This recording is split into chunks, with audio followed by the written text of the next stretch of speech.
Hi everyone, Curtis here from Goth Rider Creations, and this is the view that you've pretty much been used to for the last 6 months.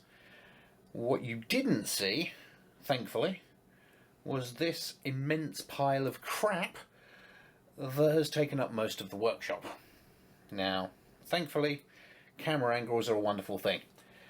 Now, this was literally me building the workshop with no time to finish the GGBO, so this is what had to happen, and now we're going to try and fix that. So the plan is to make a couple of simple shelving units, not doing anything fancy. As you can see here, I am measuring up, running away to find the other bits, some pieces of timber that I got from some workbenches that were being dismantled, picnic benches. So it was literally a case of these were the longest pieces of timber I had, so cut them down in half, turn 4 into 8, make 2 shelving units. Now, I hope no one's laughing at my table saw. It is bijou, but it works. And at the end of the day, when you've got a workshop as small as mine, you do what you have to do. And that is absolutely perfect. That was a gift from my gorgeous wife, and it works. It wobbles around a little bit. You kind of have to screw it to the tabletop. The fence is made out of a special composite material that's mostly aluminium and Swiss cheese. And as you can see from the amount of smoke coming out of it, the saw blade dulled in about 20 seconds. But it still works. We're not doing any prize-winning joinery here. We're not doing any kind of cabinet making. We're making a couple of shelving units. So, yeah. Now, the plan is to use all of the spare bits of timber I have. And yes, the smoke was getting on my nerves, so hence the respirator. But yeah, the pile of timber I have is not extensive, so it was a case of use what I have. Unfortunately, this stuff is exceptionally resinous and actually has a lot of sap still in there, so it caused havoc with the blade, but that's life. Now, what we're going to do is start cutting up the actual shelves. And these comprise of a load that we managed to get from Facebook Marketplace. A lovely lady who moved in a couple of miles from us and had a room full of shelving units. So she sold them to us for something silly like 50p a shelf or something. And then we excitedly got it all home, got it out the car, thinking that, we'd make some big shelving unit in one of our cupboards in the house. And then we left it outside for 4 months and it all got water damaged. So, planning ahead. So the ends are all curled and beaten and swollen because it's only chipboard inside. And here I'm learning that without a cutting sled, doing an accurate cut on the ends with a table saw is completely useless. So, not ideal. So now we need to come up with a solution. Cut to the next weekend where I decide I'm going to make myself a speed square. Now, for anyone that doesn't know, it's basically a triangle mostly made of aluminium that has a lip on one edge, and it's used primarily, from what I've seen in the construction world, for being a guide for a circular saw. The most I've ever seen them is chippies literally having chunks of timber, measuring up, whacking the speed square against the side, and then running the circular saw along it. No jigs, no messing around. It's very quick, it's very simple. So I decided I was going to try and build my own for my jigsaw because, yeah, I don't have time for messing around. So what you're seeing here is me messing around, making something that I probably wasted more time doing than actually getting the job done. But, hey. Now, it's literally just any scraps of timber that I had, cut a little 45-degree brace, and then add an edging piece to it that you can then cut as your guide. It's very similar to the table saw guides that you see people using for cutting wavy bits of timber. It works on a similar principle. Now, this is literally me one Saturday while Mrs. Gothrider was out getting her hair done. So, yeah, us guys really do know how to live when the missus disappears. Oh yes. Very, very poor, shoddy workmanship, and a weekend in a slightly sunny but cold garden. So, yeah. Now, this is literally, well, it's about as basic as it gets, but it works really well if you need to make loads of cuts and you don't need to worry too much about accuracy. Again, it's all recycled timber for these shelves. I'm not going all guns blazing to make something perfect, so this will do. And as you can see, couldn't find anything else to use, so out comes the super glue and the activator, which I ran out of, which was slightly annoying. But yeah, this is not going to win us any awards.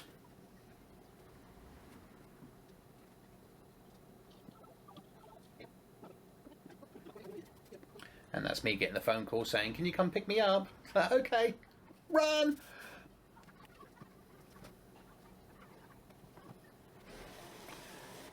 And this is cutting back to an hour later when I realised that the back edge was 3mm too wide and it stuck out from the edge where I was going to run the jigsaw, which is a little bit annoying. I think it actually took me longer to get rid of this 3mm lump than it did to make the whole of the unit, but you live and learn.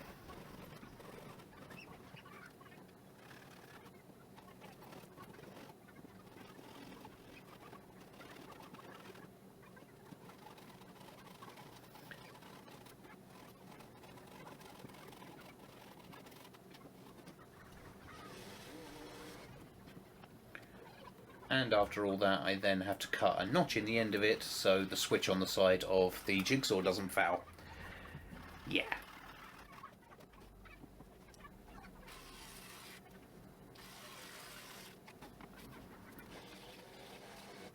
And there we have it.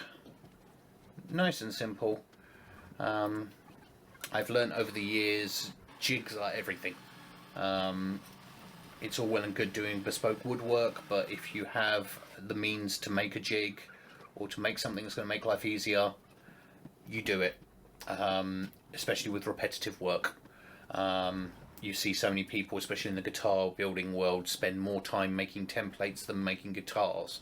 And I always wondered that when I first started watching, but then I realised if you're going to make that same guitar 5 or 6 times, that template is everything, because it cuts down so much of the work.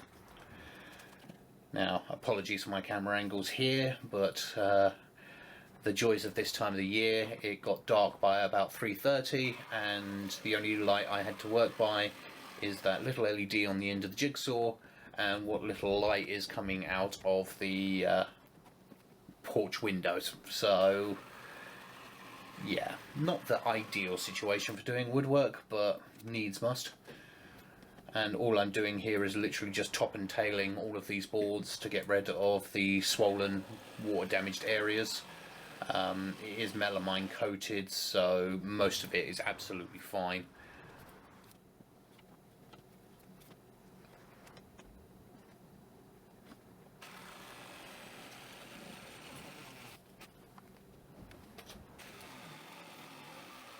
So now we move on to making the supports for the shelves.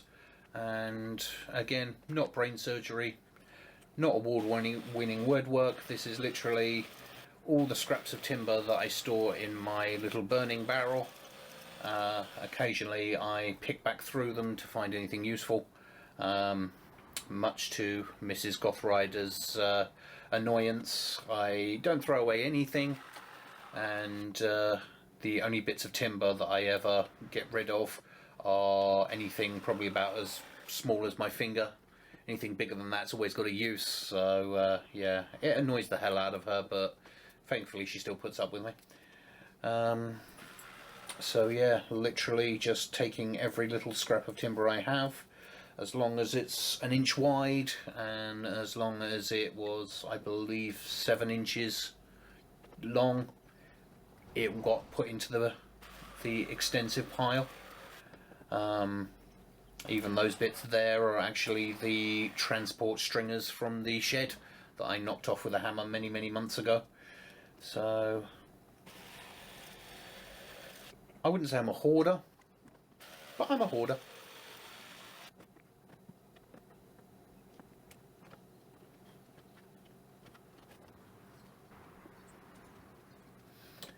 And now we come back to the wonderful table saw. Don't worry, once I've got a workshop big enough, I will get a quote-unquote proper table saw. This one is a bit small for doing anything more than ripping simple bits of timber, but it does work. I keep saying throughout that start small and work your way up. This is perfectly suitable for ripping down body blanks, for ripping down necks. If you're building the guitars, this would all be perfectly fine. I wouldn't trust the edges. I would definitely plane it afterwards, but if you need to get everything down to thickness, this works absolutely fine.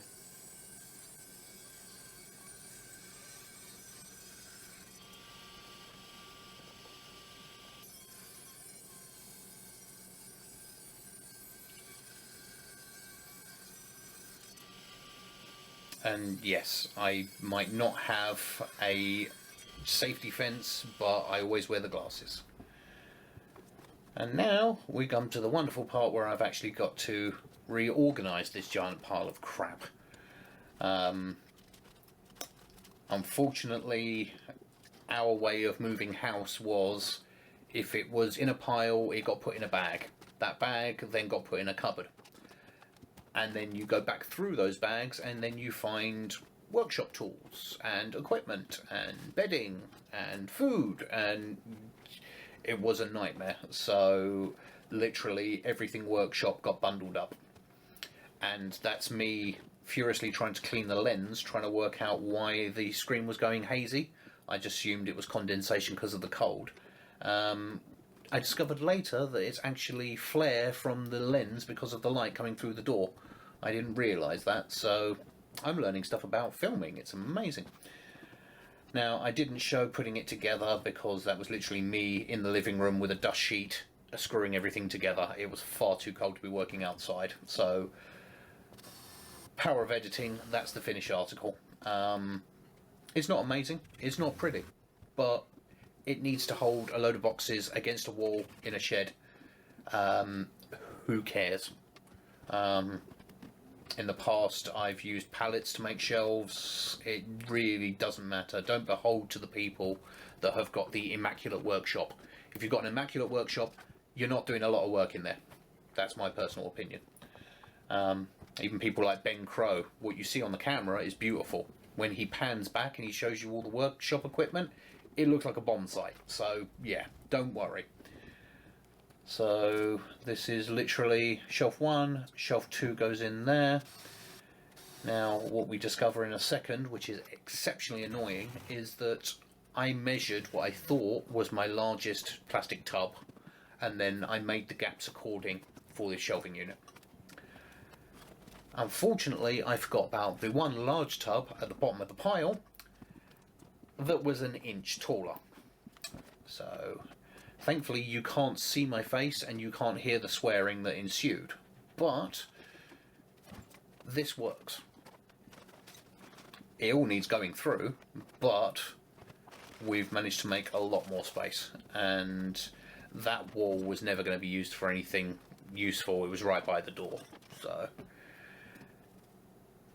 and now we should pan down and you'll see my problem. So we were just about to head out for a weekend away, so it was a case of sod this, grab 2 scrap pieces of timber that were thankfully an inch thick, screw them down onto the existing supports, screw the top back down, and done.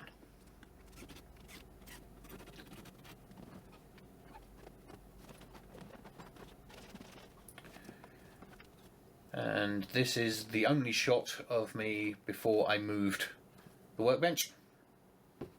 Happy times. Now, the workbench was the best I could do with the materials I had.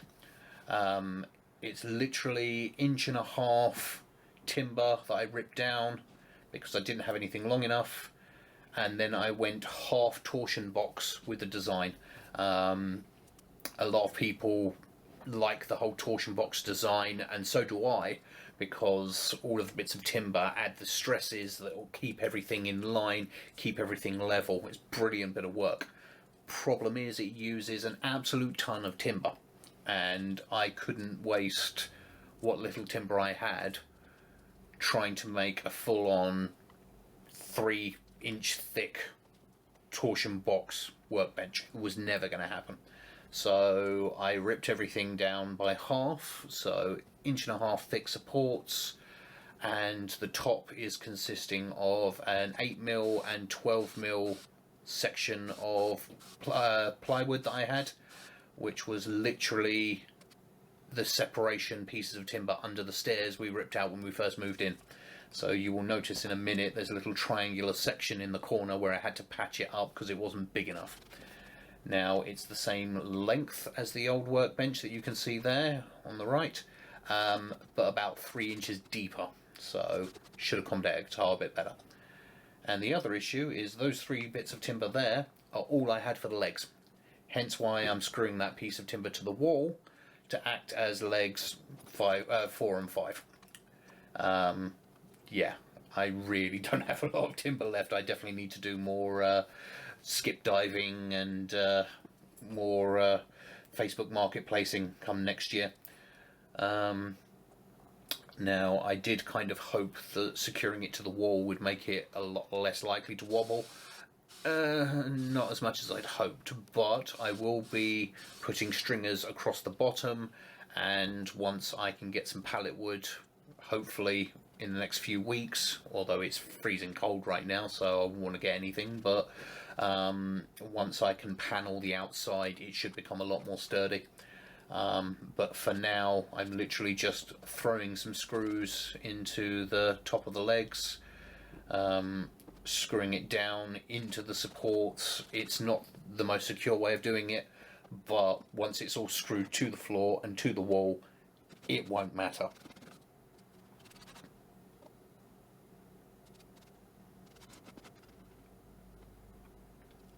And there's my little corner triangle, because I didn't want to leave a big hole in the end of the thing.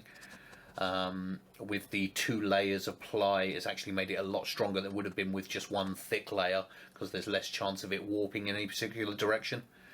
And as you can see here from the spirit level, I don't know if you can see the bubble, it is perfectly level. Now, that did mean me kicking out one of the legs to a slight angle, but as I say, at a later date, once I've got the extra legs in, I can remove that one, shave a couple of mil off of it, put it back in, it will be fine. And there you have it, a very simple workbench design, and we're done. Oh, and there we have it. And as you can see, it's a little bit cold in here now. So yep, there we have it. It's not 100% wobble free, but it's better than it was. Disturbingly, it is the same width. It's just a lot deeper now. So yeah, that will do. I'm gonna have to tidy up because yeah, everything's everywhere now. But now I can start organising everything and getting it done. Got a couple of shelves to put up there, but you don't need to see me put up shelves. You've watched me do enough subpile woodwork, so I think we'll call it there.